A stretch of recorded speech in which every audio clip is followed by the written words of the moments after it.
Selamat pagi para peserta yang sudah hadir di ruangan dan sudah hadir di link Zoom dan juga kanal YouTube. Sebenarnya saya mewakili dari Pak Kepala Balai Pelestarian Kebudayaan Wilayah 15, Bapak Abi Kusno, yang sedang berhalangan karena ada agenda mendadak di Jakarta sejak pekan lalu. Salam hangat dari beliau. Semoga agenda di Jakarta ini ada kabar baik juga untuk pengelolaan pelestarian Subak dan juga untuk BPK Wilayah 15. Ya, kalau dilihat nama saya, perkenalan dulu sedikit ya. Saya Ari Murdimanto, nggak ada wayannya, Made, Putu, atau Ketut. Jadi saya sebenarnya asli Tangerang, terus kemudian sekolah di Jogja, dapat ijazah dan ijabsah. Makanya saya punya KTP Sleman. Jadi ini kali kedua dalam bulan ini saya ke Jogja, kemarin pas Lebaran mudik, lalu kemudian ditugaskan oleh Pak Abi untuk mewakili beliau. Ya kalau dari undangannya untuk set manager, sebenarnya kalau untuk BPK 15 hanya merupakan salah satu bagian dari lembaga yang memiliki kewenangan terhadap warisan dunia Subak. Nanti di paparan ada beberapa lembaga yang kami sudah berhasil identifikasi di kegiatan tahun kemarin. Di awal nanti saya akan memaparkan latar belakang tentang Subak, lalu kemudian beberapa komponen penting kelembagaan, lalu kemudian proses kerjanya, termasuk kemudian upaya-upaya pelestarian, tantangan pengelolaannya, lalu kemudian peluang dan roadmap dalam pelestarian WBD Subak dari tim kerja Subak.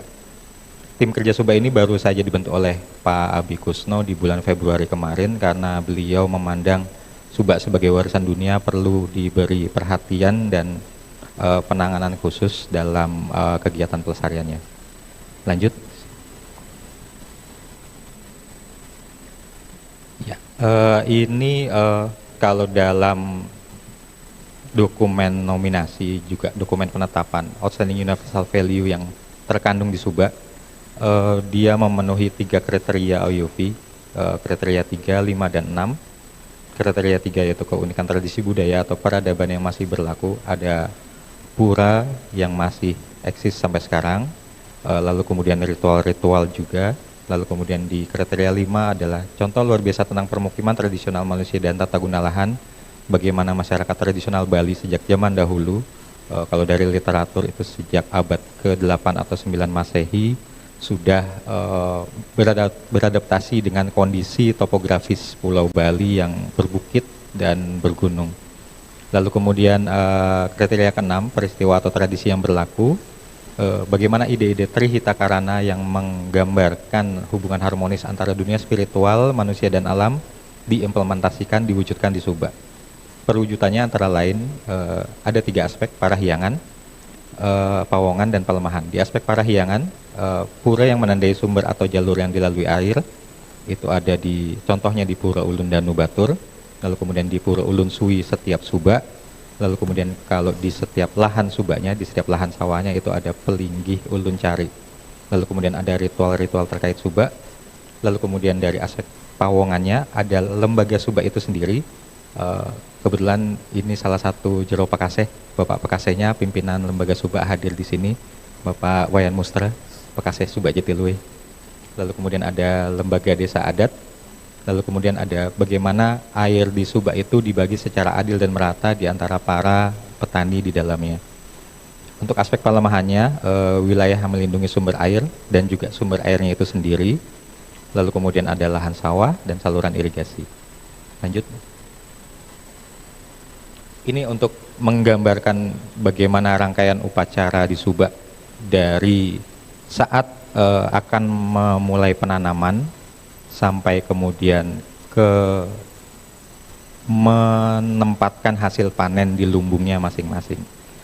Ini juga ada yang paling bawah itu ada Nangluk Merana. Mungkin bisa lanjut, Mas. Ini yang awal bulan ini, Nangluk Merana, kami kebetulan diinformasikan oleh Jero Pekaseh Subak Jatiluwe, ada ritual Nangluk Merana yang diadakan terbesar mungkin dalam 1 dekade ini, karena Jero Pakase melihat ada beberapa peristiwa bencana besar yang ada di subaknya, di lahannya. Tahun kemarin panennya sempat mundur, kualitas padinya menurun, lalu kemudian ada peristiwa longsor juga yang memakan korban jiwa juga di wilayahnya. Yang di atas itu ada ritual musabe, bagaimana hasil panen itu dibawa ke rumah masing-masing. Lanjut. Ini untuk gambaran sebaran lanskap. Jadi kalau lanskap kebudayaan Provinsi Bali itu sesuai dokumen penetapan ada 5 lanskap. Yang pertama Danau Batur yang menggambarkan sumber airnya untuk wilayah Gianyar, lalu kemudian Gungkung, Karangasem, dan di utaranya Bangli dan Buleleng. Lalu kemudian Pura Ulun Danu Batur yang dianggap sebagai tempat berstananya Dewi Danu Batur. Lalu kemudian ada lanskap Subak Das Pakarisan yang nomor 3. Di sana ada Pura Tirta Empul, Pura Yeh Mengening yang merupakan sumber air untuk subak-subak di kawasan hilirnya. Lalu kemudian yang nomor 4 adalah lanskap Subak Caturangga Batukaru. Ini yang lumayan lengkap dari hulu sampai hilirnya. Ada Danau Buyan Tamblingan yang dianggap sebagai sumber air untuk subak-subak di Jatiluwih dan wilayah yang di hilirnya. Lalu kemudian yang kelima ada Pura Taman Ayun yang dianggap mewakili sebagai peran kerajaan terhadap pengelolaan subak. Untuk luas keseluruhan hampir 21.000 hektar, hanya 3% dari Pulau Bali, tapi ini 3% menggambarkan bagaimana pengelolaan subak di Pulau Bali. Lanjut. Ini ada 5 komponen penting di warisan dunia subak. Hutan yang melindungi persediaan air, itu ada di daerah Batur, lalu kemudian di sekitaran Tamblingan Buyan, Gunung Batu Kau, lalu kemudian lanskap sawah berterasnya yang sudah sering dilihat bagi yang sudah pernah ke sana. Lalu kemudian ada lahan sawah yang terhubung oleh sistem saluran, terowongan dan bendung. Lalu kemudian ada desa-desa atau permukiman yang di dalamnya itu masih ada lumbung-lumbung tradisional tempat menyimpan hasil panennya. Lalu kemudian ada pura yang menandai sumber air atau jalur yang dilalui air. Seperti tadi saya sebutkan ada Pura Lun Suwi yang menandakan sumber airnya Subak. Lalu kemudian ada Pura Dugul atau Pura Bedugul yang melambangkan untuk permohonan keselamatan proses dari awal sampai akhirnya penanaman padi. Lalu kemudian di setiap lahan itu juga ada Pura Ulun Cari, Pelinggih Ulun Cari. Lanjut Mas. Ini yang kami sudah mengidentifikasi dan juga melakukan sedikit kajian di tahun 2023 kemarin. Ada banyak lembaga yang sebenarnya memiliki kewenangan di pengelolaan atau pelestarian subak yang kami bagi menjadi 5 sektor. Yang pertama di sektor kebudayaan dan pariwisata. Di Provinsi Bali ada Dinas Pemajuan Masyarakat Adat yang di dalamnya ada juga Majelis Utama Subak. Lalu kemudian di tingkat kabupaten ada Majelis Madya Subak. Di tingkat kecamatan ada Majelis Alit. Hasil kajian literatur teman-teman di tim Subak, Majelis Utama, Majelis Madya, dan Majelis Alit ini kewenangannya masih terbatas dalam pengelolaan konflik jika ada antara subak-subak di Bali. Lalu kemudian ada Dinas Kebudayaan, Dinas Pariwisata, lalu kemudian Pura Ulun Danu Batur yang sangat berperan dalam bagaimana masyarakat desa adat Batur menjaga kawasan hulunya Batur. Di sana ada dari 12 bulan ada 11 rangkaian ritual. Jadi hanya 1 bulan di sana tidak ada ritual. Yang terakhir itu di bulan Maret kemarin sampai tanggal 5 April rangkaiannya Musaba Kedasa atau Purnama ke-10 kalau dalam penanggalan Bali. Lalu kemudian ada BPK Wilayah 15 itu sendiri, ada Badan Pengelola Daerah Tujuan Wisata Jatiluwih, di mana Subak Jatiluwih menjadi salah satu bagiannya juga. Lalu kemudian ada lembaga subaknya, lalu kemudian ada desa adat atau desa pakraman. Di sektor lingkungan hidup ada BKSDA, di sana mereka punya resort di Buyan Tamblingan, lalu kemudian ada Geopark Batur, lalu kemudian ada Dinas Lingkungan Hidup di provinsi dan setiap kabupaten, lalu kemudian Dinas Kehutanan dan BPBD, Badan Penanggulangan Bencana Daerah. Di BPBD ini yang kemarin kami sempat diskusi dengan beberapa lembaga ini, di sana ada jika ada kejadian bencana yang merusak pura atau situs cagar budaya atau ODCB, bisa diajukan ke BPBD ini untuk penanganannya. Ini yang kami sempat lakukan di awal, saya masih ingat di bulan Februari kemarin, Pak Pekase, Jero Pekase, Pak Wayan Mustra sempat menelpon saya, ada kejadian bencana yang menimpa salah satu pura Ulun Suwi di Subak Jatiluwe. Ada tim pengamanan penyelamatan, kami ajak juga bersama dengan tim Subak meninjau lokasi, lalu kemudian melakukan dokumentasi, pelaporan, dan kemudian itu menjadi dasar bagi Subak Jatiluwe mengajukan penanganan ke BPBD dan dinas terkait di provinsi. Untuk sektor pertanian, di sana ada Dinas Pertanian dan Ketahanan Pangan Provinsi, lalu kemudian Dinas Pertanian setiap kabupaten yang ada lanskap warisan dunia, lalu kemudian di setiap kecamatan ada Balai Penyuluhan Pertanian.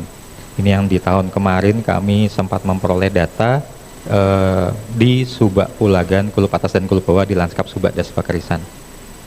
Pendataannya sudah cukup baik untuk di BPP sampai ke setiap nama pemilik lahan sawah. Lalu kemudian di sektor infrastruktur dan prasarana umum, di sana ada Balai Wilayah Sungai, Bali Penida, yang di tahun 2021 melakukan kajian sempadan Danau Batur, di mana kami juga ikut terlibat di sana. Tahun kemarin mereka berbagi datanya untuk Danau Batur dan sempadannya. Lalu kemudian ada Dinas PUPR, PKP, di sana juga ada bidang yang menangani saluran-saluran irigasi di setiap daerahnya. Di sektor sosial kependudukan, di sana ada Dinas Koperasi UKM. Di setiap Subak, jika ada koperasinya ini akan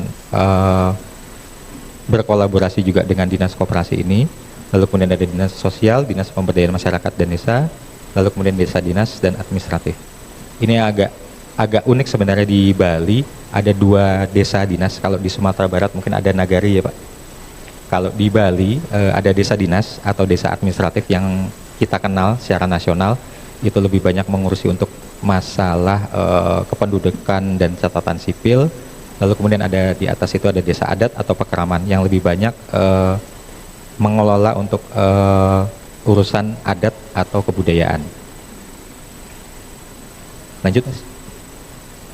Ini untuk sedikit gambaran bagaimana kami di Balai Pelestarian Kebudayaan Wilayah 15 masih mengacu ke Kemendikbudristek tentang rincian tugas BPK, yaitu melaksanakan pemantauan dan evaluasi pelindungan warisan budaya dunia. Upaya-upaya yang kami lakukan, salah satunya yang di awal Februari ini, Bapak Abi Kusno membentuk tim Subak, lalu kemudian di tahun kemarin Subak masih ditangani oleh tim kerja pengamanan dan penyelamatan, telah melakukan pemetaan dalam rangka penyusunan database lain. Karena database lain ini kami anggap penting sebagai dasar atau acuan dalam nantinya memenuhi pelaksanaan pemantauan dan evaluasi.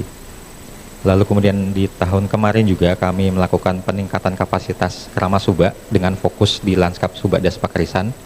Kami bekerja sama mengajak juga dari unit Subak Universitas Udayana, lalu kemudian dari Jero Pekase Jatiluwih juga, lalu kemudian kami mengajak juga dari LSM yang memiliki perhatian terhadap mitigasi bencana dan pengelolaan air. Lalu kemudian di tahun kemarin dan tahun ini, dan juga rencananya tahun depan, itu ada dokumentasi nilai sosial budaya melalui film fiksi semi dokumenter yang diharapkan dapat menarik minat generasi muda terhadap Subak. Selain itu ada dukungan kegiatan pelestarian kebudayaan, pencatatan ODCB dan OPK. Kami menginventarisasi kembali di dalam kawasan warisan dunia Subak itu ada apa saja situs-situsnya, benda struktur bangunan, dan juga OPK-nya, tarian apa yang ada, ritualnya apa, makanannya apa. Lalu kemudian dalam pengembangan pemanfaatan ini kami juga mendukung kegiatan dari pemajuan desa kebudayaan dari Direktorat Pengembangan Pemanfaatan, berkoordinasi dengan desa-desa dinas di dalam kawasan warisan dunia Subak. Di bulan Maret kemarin, akhir Maret, itu kami bekerja sama dengan tim kerja pengamanan dan penyelamatan melakukan zonasi cagar budaya di Taman Ayun, salah satu properti warisan dunia. Lalu kemudian pengamanan dan penyelamatan, seperti tadi sudah dijelaskan, kami melakukan peninjauan terhadap Pura Ulun Suwi di Subak Jatiluwe. Di tahun 2022 kemarin juga ada kejadian salah satu Pura Ulun Suwi juga di Subak Pakarisan itu sampai roboh. Kami juga melakukan peninjauan ke sana dan pelaporannya juga kami teruskan ke BPBD. Lanjut, Mas. Ini beberapa hasil dari upaya-upaya yang telah kami lakukan, BPK 15 lakukan.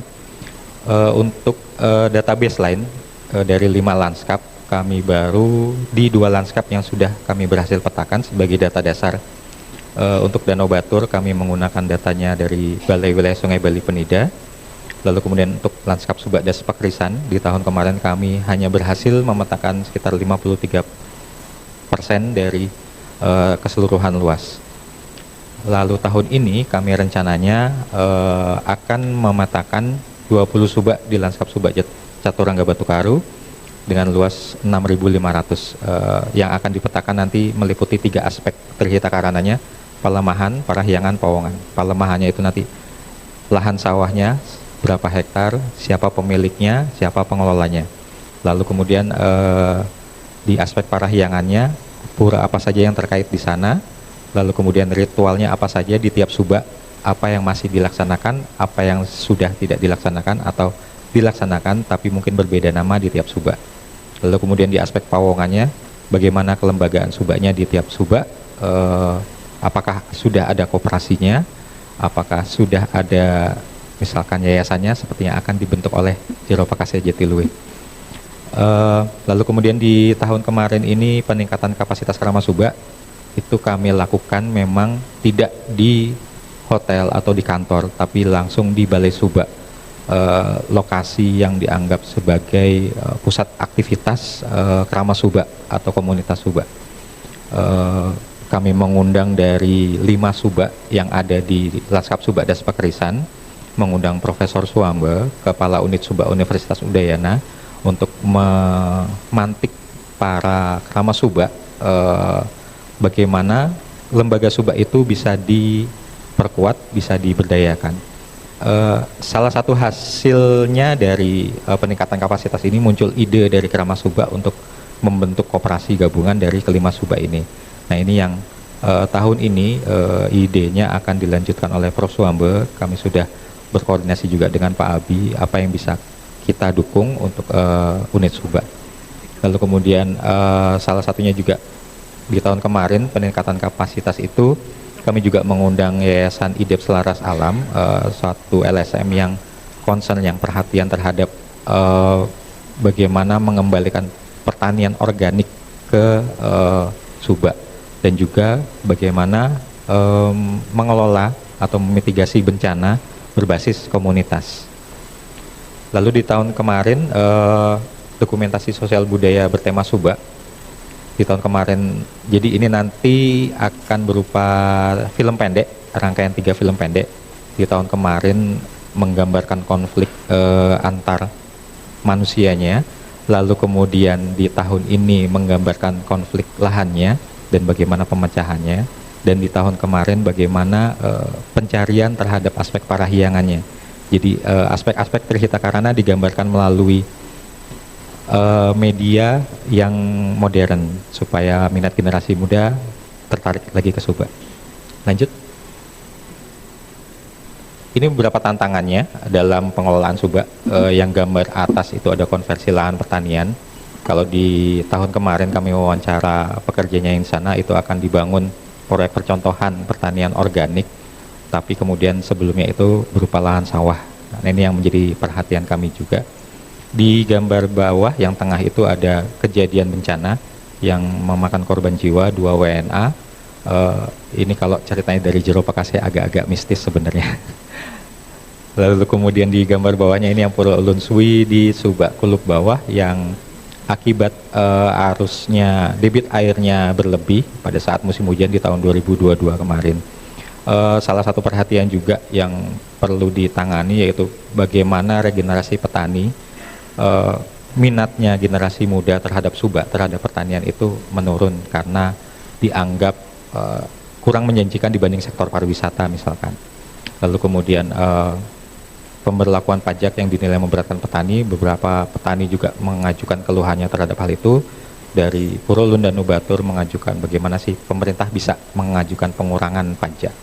Lalu kemudian yang terakhir, ketiadaan badan atau dewan pengelola yang dianggap cukup krusial. Lanjut. Ini beberapa peluang dalam pengelolaan WBD Subak. Jadi bagaimana Subak itu sebagai lembaga otonom dan salah satu pilar kebudayaan Bali. Lalu kemudian praktek-praktek tradisional masih dilaksanakan juga. Salah satu contohnya dari juru penyarian Purulun dan Nubatur yang masih menulis di atas lontar untuk menyurati para pekaseh-pekaseh dan kepala desa adat di wilayahnya. Lalu kemudian ada dari Dinas Pemajuan Masyarakat Adat yang menyalurkan BKK kepada lembaga Subak dan Subak Abian. Dan juga perhatian komunitas global di tahun 2023 kemarin ada dari komunitas masyarakat adat di Meghalaya, India. Mereka ingin menominasikan wilayahnya sebagai warisan dunia dan mereka melakukan studi field visit ke wilayah-wilayah Subak. Lanjut. Ini kesepakatan pemangku kepentingan yang ditandatangani oleh salah satunya Direktorat Pelindungan dan Unit Subak dan juga dinas-dinas terkait. Yang salah satunya adalah membentuk forum komunikasi pelestarian. Mungkin kalau kemarin dari Mas Rizky ya, bagaimana Dewan Pengelola atau Badan Pengelola ini tidak harus bernama Badan atau Dewan Pengelola, tapi mungkin bentuknya bisa forum komunikasi yang merangkul semua para pemangku kepentingan di dalam warisan dunia. Lanjut. Ini dari tim kerja Subak memiliki roadmap pelestarian. Jadi bagaimana di tahun kemarin dan tahun ini kami mengumpulkan baseline data, lalu kemudian melakukan pelestarian kebudayaan juga, dan juga merencanakan untuk pembentukan forum komunikasi bersama dengan unit Subak.